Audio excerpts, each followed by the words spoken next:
It is 6:15 p.m. across Cameroon from our main production hub in Douala. Lines. Say they will invite local municipal authorities to remove and bury 28 corpses, some of which have been abandoned their relatives of the 7 in an effort to counter-authorities in the Villa division in the South region have been consulting with leaders of the various communities present in the area. In his divisional officer reassured them of 4 people have been nabbed for sale to collectors in trafficking. Authorities seized more than 5,000 insects worth an estimated 4.5 million CFA francs. Those in Tarike Divine, Ramsey Jr. Canal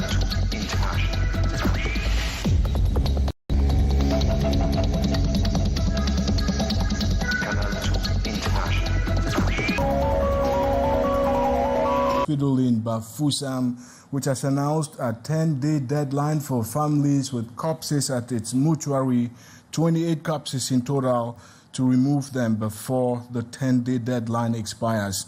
21 of the bodies are unidentified and some have been abandoned at the hospital mortuary for nearly 5 years. According to the hospital director, Jean-Marie Njip, if the deadline is not met, the bodies will be handed over to municipal council authorities for burial.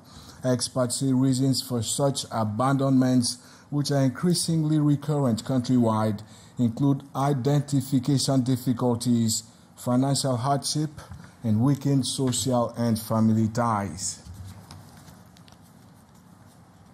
And on to something else now, because as the clocks continue ticking down towards the October presidential election, observers note that risks of the escalation of hate speech and xenophobia are high sky.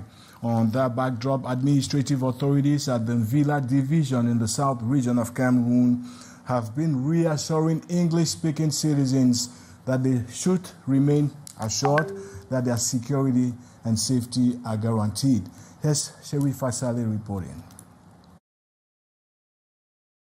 Growing concerns over stigmatization and social division, Villa's administrative leadership is taking a firm stand. Senior divisional officer from Villa, Marcel Ntamlikeng, recently met with representatives of the Northwest region community to explore concrete ways of strengthening peaceful coexistence and countering marginalization. The meeting focused on the need to preserve the social fabric and uphold the values of national unity. Authorities warn against the dangers posed by hate speech, which continues to undermine trust and fuel tensions between communities. Emphasis was placed on the urgency for the state to implement firm sanctions against those who spread xenophobic rhetoric. The SDO reaffirmed that every citizen, regardless of region of origin, has the right to feel at home anywhere in Cameroon. He pointed to the country's vast cultural and linguistic diversity as a strength to be celebrated rather than a fault line for division, highlighting the historical hospitality of areas like Mvagani, Njop, Biwongbulu, and Mayo Center. The SDO referenced the tradition of Attack Mvam, the practice of leaving food along paths of passing strangers as a symbol of welcoming spirit that has long defined the region. Citizens were urged to play an active role in rejecting marginalization, promoting unity, and ensuring that diversity remains a pillar of national strength. That was Sherifa Saleh reporting. Now, a couple of weeks ago, the Organization of Teachers Trade Unions of Cameroon, COREC, announced a nationwide strike to debut on the 21st of April.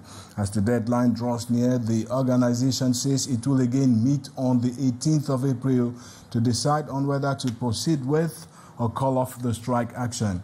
And all of that will depend on whether or not the government has addressed its key demands. Yes, Ate Bonaventure reporting from Yaoundé. Following an initial consultation on March 27, the government has taken steps this week to engage with the teacher trade unions. On April 14, union representatives met with Civil Service and Administrative Reforms Minister Joseph Le to discuss the long-sought special status for teachers. Tuesday, April 15, was the turn of the Minister of Labour and Social Security to receive the teachers to finalize negotiations on the collective agreement for private education, with the theoretical expectation of its signing this week. Despite government assurance, the spokesperson of the Cameroon Teachers Union for Africa, SECA, Samori Touré Tenkeng, remains skeptical. Nous pouvons dire que rien n'avance. This is just a game of ping-pong the government is playing a few days before the April 21 strike. Even before the upcoming correct meeting, he has expressed certainty that a strike call could stand if the right decisions are not taken. The National Catholic Education Secretary is optimistic that the collective convention for private teachers will be beneficial to both the employers and the employees. The trade union representatives are slated to meet the Higher Education Minister, Jacques Famdongo, to discuss the organization of the National Education Forum. And since the start of the week, we've been shedding light on the waste management challenges being faced by authorities across urban settlements in Cameroon. Tonight, we turn the spotlight on Cliquez, a choice destination on the shores of the Atlantic Ocean, which has currently and regrettably so become home to piles of garbage, as you tell us, G. Maureen.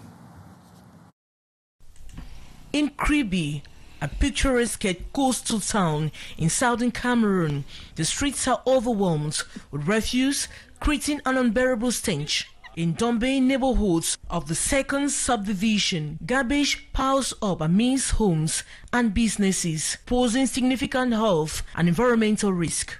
Despite the town's reputation as a tourist destination with attractions like the Lobe Waterfalls and Goy Beach, Cliquez faces a sanitation crisis. The local government has remained largely silent on the issue, with Mayor Guy Emmanuel Sabikanda's public statements failing to address the problem effectively. The situation has led to widespread dissatisfaction among residents who feel neglected by authorities. Calls for action have intensified as the community grapples with challenges of urban waste management. Now let's make a stop over at the Vokmbi market in the capital Yaoundé, where foodstuff vendors from neighboring villages and divisions go through thick and thin to sell their merchandise to daytime retailers. Ate Bonaventure has been keeping the tabs on some of them and says the challenges they go through are simply mind-boggling. From their produce to daytime retailers, the foodstuff vendors are coming from neighboring divisions like the Mefo Afamba, Lekié, and Nyongekele. Nous on vend toute la nuit. On est là jusqu'à 7 heures du matin. We are here all night and we leave the market at 7 a.m. Like in every sector, there are risks. There are always criminals around, but we only mind our business. We do not pay attention to wherever they are going. By so doing, they stay away from us. Cladded in long trousers and socks up to their knees, nothing distracts the peasants, most of whom are women, from attaining their objectives. The night business has lots of challenges as the vendors have to face bad roads in the course of transportation, rainfall, or simply sell the perishable foodstuff at giveaway prices. This time I came with maize, some cassava and bunches of banana and plantain. Certainly, there are difficulties. Roads are bad, and with the increase in the prices of fuel, motorbikes now take 1,000 to transport a bag of cassava from the farm to the road. Highway drivers, on their part, collect 1,500 per bag to transport to Yaoundé. Beneficial amount. Let's come back to Douala, where a vast project involving the installation of underground electrical cables is underway and under the aegis of the National Company for Electricity Transportation. However, rather than inspire hope and optimism, the project is attracting criticism from city dwellers who say businesses are suffering and pedestrians are at risk. Sherifa Saleh reports. The streets of Douala are marked by gaping trenches and broken sidewalks as a major infrastructure project unfolds. The National Electricity Transport Company's initiative to lay underground cables is meant to modernize the city's electrical grid, but for now, it's turning daily life upside down. Il y a beaucoup de personnes que ont envoyées au quartier, beaucoup qui ne se cherchent plus, beaucoup qui ne vendent plus. Across the city, especially in busy commercial zones, vendors and shop owners report a sharp decline in business. Access to shops is blocked, customer foot traffic is reduced, and many are struggling to maintain their livelihoods. Je prête attention pour que je ne bascule pas. On va faire comment? Chaque jour, on les interpelle, ils disent qu'ils vont fermer, But it's not just the economy that's feeling the strain. The open construction sites are a hazard to pedestrians. Reports of falls and injuries have become increasingly common, with residents pointing to the lack of clear signage, protective barriers, or proper deters. Si ils creusent comme ça, ils ferment vite, plus vite possible. C'est bon. Mais s'ils ne ferment pas vite, ça va nous déranger. What was intended as a public good has, in its current state, become a source of frustration and fear. Populations say they support the vision of a modern, more reliable power system, but not at the cost of public safety and economic stability. Meantime, the government has all areas in the country via the use of renewable energies. Chair Haisen now reports from the capital Yaoundé that the venture received the blessings of both national and international partners on Tuesday. Remains far-fetched from the population of those communities. As proposed solution to the backdrop, the government is considering measures of mini-grid network. Mini-grid is to bring electricity to rural area and to households who are too far from the main national public grid. Experts count on all types of renewable energy to boost the project. You can use solar panel, you can also use mini hydroelectricity, you can also use wind to produce electricity for mini-grid. These with a technical and financial push from the African Development Bank and the World Bank. Government with us has formulated 3 technical assistance contracts. The first being a regulation reform. So we, together with the World Bank, we have been doing a analysis of the pertinent laws in Cameroon, so that we can propose a reform to the energy-related juridic framework. We observed is in this sector, mini-grid, so regulation is still weak. Despite some interest from private sector and from also government, our program. So that's why the bank decided to support government in adopting this mini-grid code. In a session to validate the code, chaired by the Minister of Water and Energy, Gaston Elondo Esumba, on April 16, 2025 in Yaoundé, the different stakeholders share expertise to tackle the initiative. Meantime, a session to evaluate the evolution of road projects across the country entered its 3rd day today in Yaoundé. On the menu of deliberation so far has been, amongst others, the obstacles hampering the smooth unfolding of the Bamenda Ring Road project. That's in the Northwest region, as she tells us, Beatrice Ngamo. Around the discussion table, road experts are outlining the kilometers, percentages, and disbursement rates of ongoing works on the Ring Road, Cross River Border Bridge, and the Bachenga, Ntui, Yoko, Lena, Tibati, Ngaundere, Bogo, Pus stretch. The second day of evaluation, April 15, between relief and frustration. in the ring road in the northwest region, divided into 3 lots. Lot 1, covering Kumbo to Ndu, is at 40%. Lot 2, from Ndu, Mbinka to Nkambe, is at 60% of works, while Lot 3, from Kambe to Messager, facing challenges.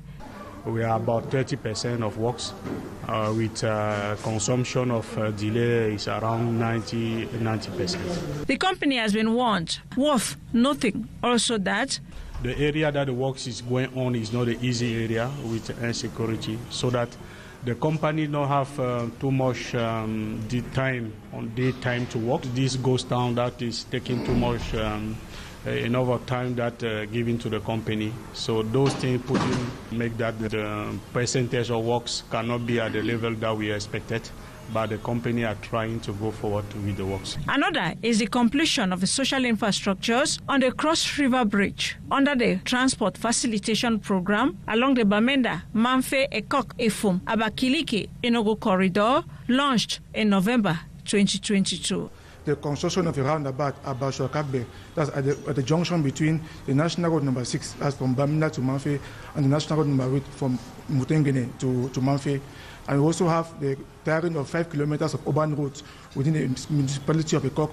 We shall also have the construction of lodging facilities for the staff of the government working at the joint border post and FUM, which was also inaugurated on the same day with the bridge over the Cross River in collaboration with the government of the Federal Republic of Nigeria. 100% completion rate, the Bachenga, Ntui, Yoko, Lena, Sibatingaundere, Bogo, PUS section gives shared satisfaction among the stakeholders. These discussions between the Minister of Public Works, Emawengano Jumesi, and the technical team, donors, construction is to maintain the momentum, accelerate where possible, overcome obstacles. This review of road construction projects in the country ends Thursday.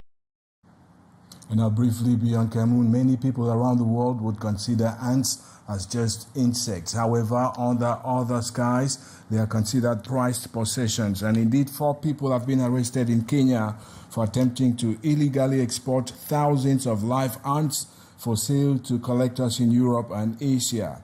The suspects, 2 Belgians, a Vietnamese and a Kenyan man, are accused of wildlife trafficking.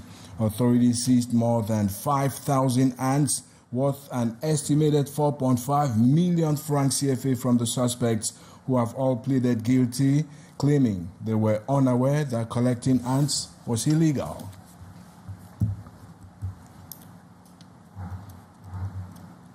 And it's on that note that we draw the curtains on tonight's installment of the news. Thanks for having stayed on along with us. Up next is the debrief for 1950. Alain Zislenkanga has more news in French. Stay safe and see you tomorrow.